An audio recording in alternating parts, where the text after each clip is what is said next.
This is going to be a quick devotional because I'm in the airport and I just didn't get to do one earlier, and I got some ideas while I was flying here. I'm in transition between flights. I was thinking about the prospect I have of the next 6 days of living in a suitcase or living out of a suitcase, right? And it reminds me of, there's challenges with doing that. It's inconvenient. It's not comfortable as being where your own stuff is and at home. So it gave me some thoughts about us and how we on earth here, as we wait to go to heaven, we're living out of suitcases. Do you ever think about that? When life is uncomfortable for us and we want to be home with the Lord and we don't like it so much, we have to remember, this isn't our home. We're living out of a suitcase. Now, living out of a suitcase has some benefits. What you have to remember to get through it is, one, it's temporary.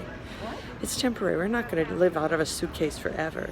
We have to remember that. The challenges of this life, when we get to heaven, they will be over and we'll be home.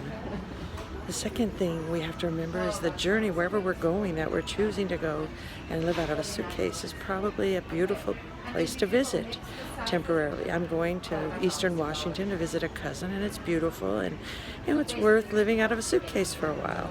And believe it or not, this earth that is challenging sometimes, it's worth it when the Lord wants us to stay and work for Him and bring others with us when we finally do go home. And I guess the third thing to remember is that our home in eternity, we look forward to it. We keep that hope. Jesus said, I go to prepare a place for you. And if I go, I will come back and get you so you can be with me always. And that will be home. It's like next week I'll go home and it'll be nice to be home.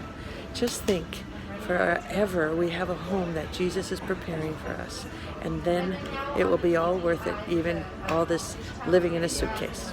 Well, I hope to see you soon next week. Just be reminded that it's not going to be so comfortable here on earth because we're living out of a suitcase. But we look forward to our eternal home where we'll have everything we need, everything we want, and no more living out of a suitcase, no more temporary. God bless.